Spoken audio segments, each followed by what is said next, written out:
So this is my review of the Canon TS8050. I've actually owned two Canon printers before in the similar range, the MP500 and the MP600, and they were really good, so I was going to go with Canon again.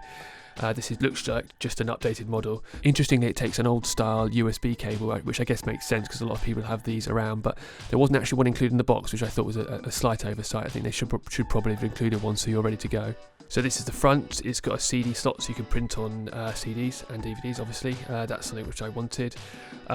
This slides out for the paper tray for when the paper comes out of the printer, and this is where the under tray or something where the paper goes in. It also can take paper at the back, and then it all kind of collapses down. So this is me setting up. It's really interesting stuff. That's just checking language and various things. I think I whizzed through this, yes, otherwise that's really boring. Fine. There's lots of on-screen stuff which is quite good, so it gives you lots of little demos and things which makes it very, very clear. So it's whacking the cartridge in, and it tells you that's all good, so that's all nice. And then you do some print alignment stuff, standard printer things really. It takes a while, so you can use this time to quickly check that the inks from your old printer are definitely going to sell for loads less than you pay for them on eBay, which is really good.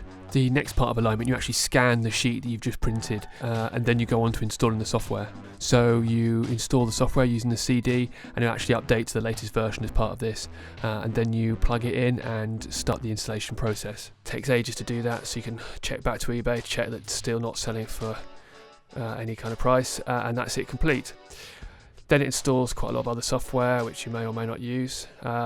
This is me now printing a photograph just to show that it's good. I mean, the other two printers are brilliant, so the print quality is no issue. This just shows the duplex printing which the printer does. It prints it out and then takes a while, waits for it to dry, and then sucks it back in again. Come on, there you go, and then it starts doing its dual-sided printing, which is one of the features of this printer, which is good. There's an SD card slot, so you can use that for cards. This is just to show the scanning capability. It's all pretty good, that works. So this is me setting up the wireless settings for the printer. I've never had a wireless printer before, but so you've got to connect it to your network, put your password in, all that jazz, and that's all fine. If you want to connect a device wirelessly to the printer, you just install the same software which came with the printer and select the wireless option rather than the USB option when you're installing. Now I'm just going to show you how printing from a mobile device, a tablet or a phone, first of all you install the app, and then your second stage you have to go into the settings and then enable the Canon print service. I didn't do this initially, it took me a while to realise that, so you need to do that first.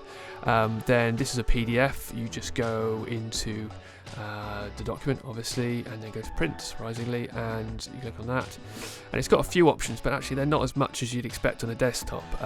You'll notice you can't actually seem to print individual pages, which seems a bit of an oversight. There's a few other options. You can do the paper and duplex or not, but it's definitely a stripped down version of what the print options you might be normally. Now I wasn't quite sure how to print a Google Doc or a Microsoft Word, but you just have to do that extra option, share and export, and then the print option comes up from there. So that's just worth bearing in mind if you're printing from a Google Doc or a DocX, a Microsoft Word document. And I'm sure it's just as easy to print a photo, and in fact that's probably what this service is most designed for. I just couldn't really be bothered to show that, but I'm sure photo printing from a tablet or mobile device would be no trouble at all as well. I think the only gripe is just in terms of the size of the printer.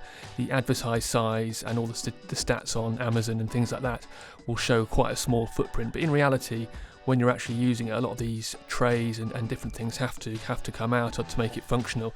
So I don't think that's a particularly good representation of the size of the printer.